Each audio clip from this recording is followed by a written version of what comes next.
ఇదే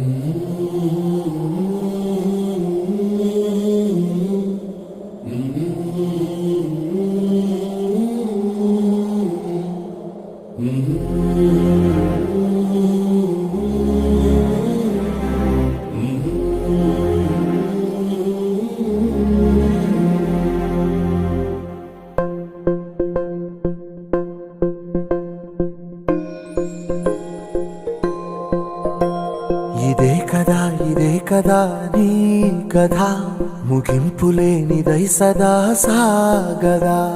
ఇదే కదా నీ కథ, ముగింపులేనిదై సదా సక్రమంగా అమలు జరుగుతున్నాయా లేదా, అమలు జరగడంలో ఏమైనా లోపాలుంటే చట్టసభలలో చర్చించి లోపాలను సరిదిద్ది సక్రమంగా అమలు పరిచే విధంగా చేయడానికి ఏర్పాటు చేసుకునేదే శాసనసభ. ప్రశ్నార్థాలు ఇప్పుడు మనం శాసనసభలు మన పాఠశాలలో ఇప్పుడు మనం నిర్వహించుకుంటున్నాం. ఇందులో ప్రధానంగా శాసనసభలు సక్రమంగా నడపడానికి శాసనసభ్యుల్లో అత్యంత అనుభవం ఉన్న సభ్యుడిని స్పీకర్గా ఎన్నుకోవడం జరుగుతుంది. మన నమూనా సభ్యుడు స్పీకర్గా శ్రీ మధుకర్ గారు.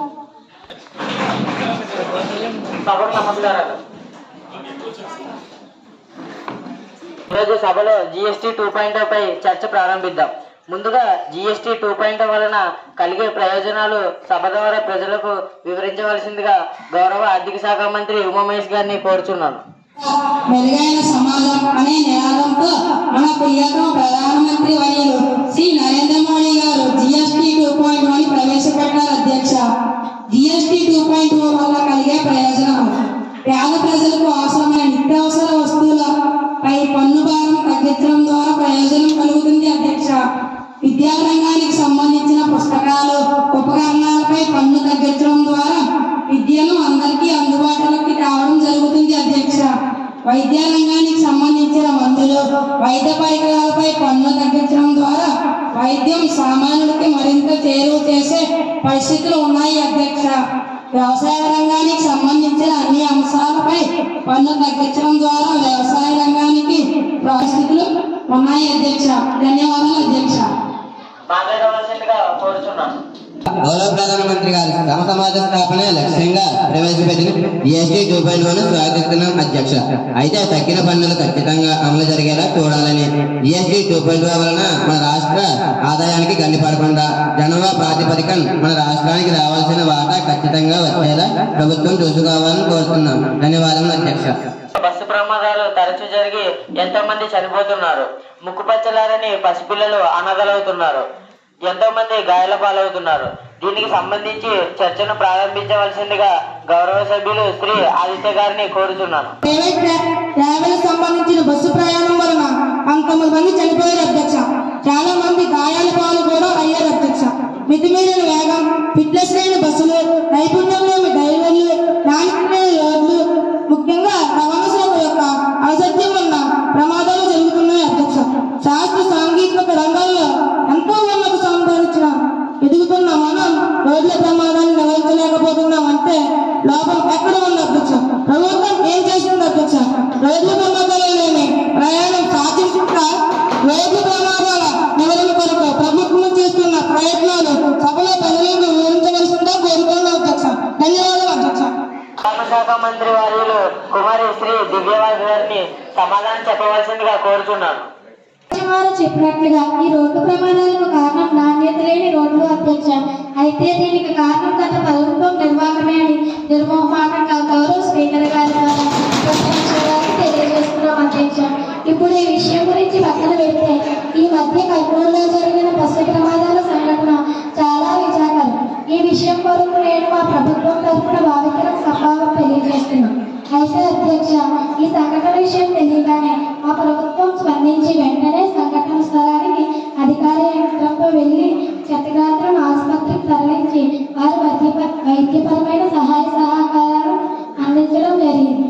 అంతేకాకుండా మరణించిన వారి కుటుంబాలకు గౌరవ ముఖ్యమంత్రి గారు ఎక్స్గ్రేషియాను ప్రకటించడం మంచి పరిమాణంగా గౌరవ స్పీకర్ గారి ద్వారా ప్రతిపక్షం వారికి తెలియజేయడం గర్వంగా ఉంది. అంతేకాకుండా కమిటీలు ఇచ్చే నివేదికను ఆధారంగా చేసుకుని ఇకపై ప్రమాదరహిత ప్రాణాలకు జరిగే విధంగా అన్ని చర్యలు తీసుకుంటామని ప్రభుత్వం తరఫున గౌరవ స్పీకర్ గారి ద్వారా తెలియజేయడం నాకు చాలా ఆనందంగా ఉంది అధ్యక్ష.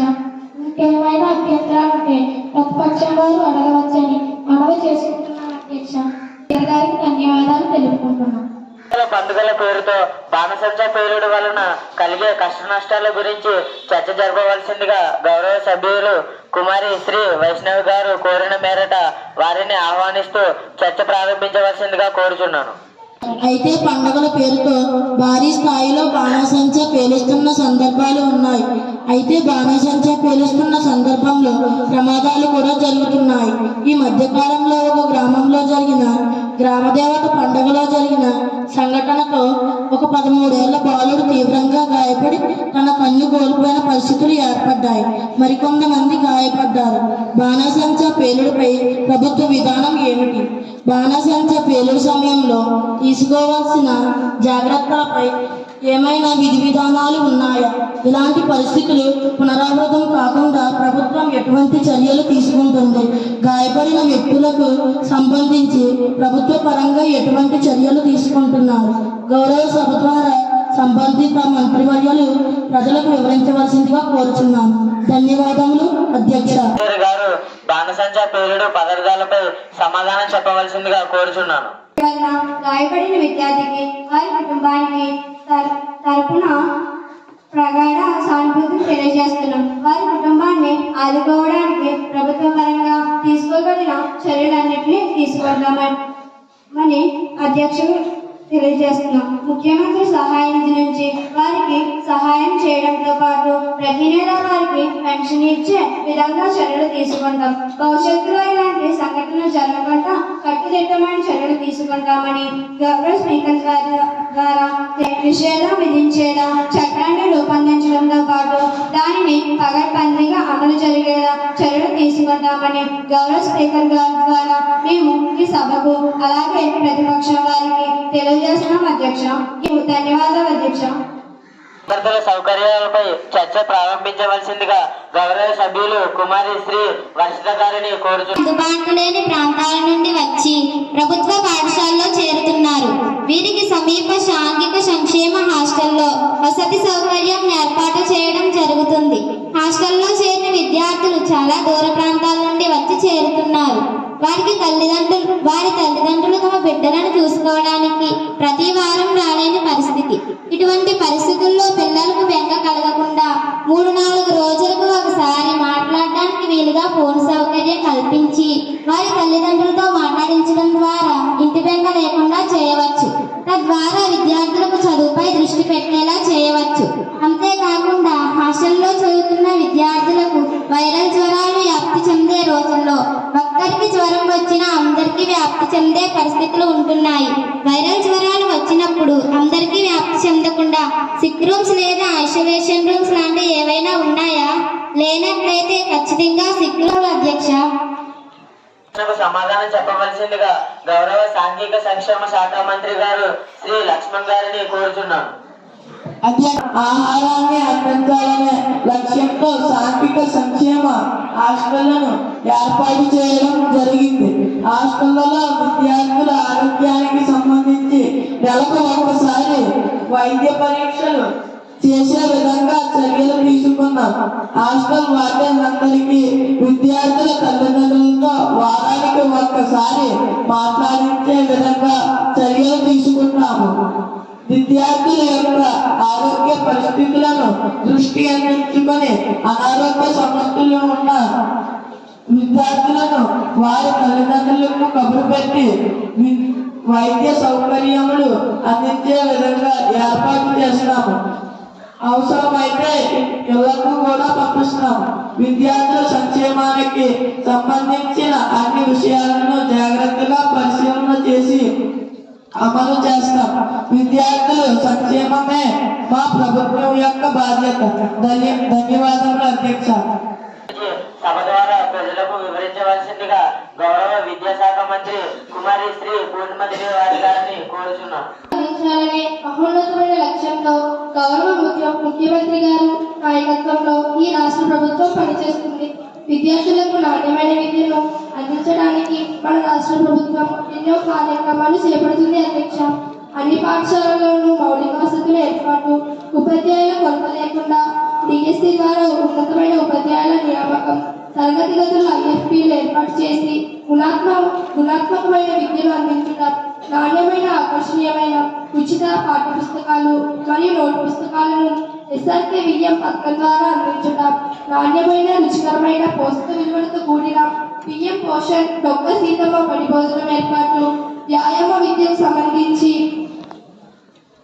వ్యాయామ ఉపాధ్యాయుల న్యూట్రియల్ వెల్నెస్, డ్రాయింగ్, క్రాఫ్ట్ వంటి అంశాలలో శిక్షణను ఇచ్చుటకు వీలుగా శిక్షణ పొందిన ఉపాధ్యాయులను నియమించి వారి భవిష్యత్తుకు భరోసా ఇచ్చే విధంగా చర్యలు తీసుకున్నాం. ఈ విధంగా విద్యార్థుల అభ్యున్నతికి చర్యలు తీసుకుంటున్నాం అధ్యక్ష. ధన్యవాదములు అధ్యక్ష. అంశాలపై తమ యొక్క అభిప్రాయాన్ని తెలియజేయవలసిందిగా ప్రతిపక్ష సభ్యులు కుమారి శ్రీ పావని గారిని కోరుచున్నాను. గౌరవ విద్యాశాఖ మంత్రి గారు తన ప్రసంగంలో గత 5 సంవత్సరాల్లో మేము అధికారంలో ఉన్నప్పుడు చేసిన కార్యక్రమాలను వారు చేస్తున్న కార్యక్రమాలుగా చెప్పుకోవడం సిగ్గుచేటు. ఈ ప్రభుత్వంలో తప్ప వీరు గొప్పగా చేసింది ఏమీ లేదు. సభ ద్వారా అయినా గౌరవ విద్యాశాఖ మంత్రి గారిని సభ ద్వారా కొన్ని ప్రశ్నలు అడగాలనుకుంటున్నాను. సమయం ఇవ్వవలసిందిగా గౌరవ సభాపతి గారిని కోరుతూ ఉన్నాను. అధ్యక్ష, గత విద్యా సంవత్సరం కంటే ఈ విద్యా సంవత్సరంలో ప్రవేశాల సంఖ్య ఎందుకు తగ్గింది? చాలా పాఠశాలల్లో నేటికి పూర్తిగా తరగతి గదులు లేవు. విద్యార్థులు రోజు రోజుకు విద్యలో నాణ్యత ప్రమాణాలు ఎందుకు తగ్గుతున్నాయి? ఉపాధ్యాయులకు యాప్ల భారం తగ్గిస్తామని చెప్పి ఉపాధ్యాయులకు కంప్యూటర్ ఆపరేటర్లుగా, డేటా ఎంట్రీ ఆపరేటర్లుగా మార్చడం వాస్తవా కాదా? దీనికి గౌరవనీయులైన విద్యాశాఖ మంత్రి గారు సమాధానం చెప్పవలసిందిగా కోరుచున్నాను అధ్యక్ష. ద్వారా ప్రజలకు తెలియపరుచుకుంటున్నాను. మీరు కళ్ళు మూసుకుపోయి అవసరం లేని చోట్ల కూడా తరగతి గదులు నిర్మించి విద్యార్థులు లేని పాఠశాలను తయారు చేసి ప్రభుత్వ నిధులను దుర్వినియోగం చేయడం వలన ఆర్థిక సమస్యలు ఏర్పడడం వలన అవసరమైన తరగతి గదుల నిర్మాణంలో ఆలస్యం జరుగుతుంది. ఉపాధ్యాయులకు యాప్ల భారాన్ని పెంచింది గత మా ఘనమైన ప్రభుత్వమే అన్న విషయాన్ని గౌరవ సభ్యులు గుర్తు చేసుకోవాలని, మీలాగా ఉపాధ్యాయులను సారకొట్ల దగ్గర కాపలా పెట్టలేదని గుర్తు చేసుకోవాలని సవినీయంగా కోరుతూ మా ప్రభుత్వం ఉపాధ్యాయుల గౌరవాన్ని పెరిగేలా గతంలో జరిగిన తప్పులను సరిదిద్ది సమర్థవంతంగా విద్యా వ్యవస్థను గాడిలో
వైద్య కళాశాలలను ఏర్పాటు చేస్తాం.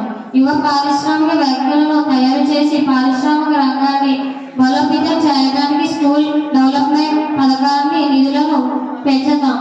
ప్రతి మండల కేంద్రంలో నైపుణ్య శిక్షణ సంస్థలను ఏర్పాటు చేస్తాం. పారిశ్రామికలు రాష్ట్రంలో ఏర్పాటు చేయడానికి వీలుగా తక్కువ రేటుకే ప్రభుత్వ భూములను పరిశ్రమలకు కేటాయిస్తాం. తద్వారా ఉద్యోగ ఉపాధి అవకాశాలు పెంచుతాం. కాలుష్యాన్ని నివారించి పర్యావరణాన్ని కాపాడే విధంగా చర్యలు తీసుకుంటాం. మాదక ద్రవ్యాలకు దూరంగా ఉండేలా చేయడానికి పాఠశాల స్థాయి నుండే ట్రోఫీ, ఈగల్ డ్రాప్ వంటి కార్యక్రమాలు నిర్వహిస్తూ విద్యార్థులలో నైతిక విద్యను పెంపొందించడానికి ప్రముఖ ప్రవచనకర్త అయినటువంటి కోటేశ్వరరావు గారి సలహాలతో విలువల విద్య అనే పుస్తకాలను ముద్రించి విద్యార్థులకు అందించడం జరిగింది. ఇలా అన్ని రంగాల్లో రాష్ట్రాభివృద్ధికి ధ్యేయంగా చేస్తామని సభ ద్వారా ప్రజలకు తెలియజేస్తూ ఉంటున్నాను. ధన్యవాదాలు అధ్యక్ష.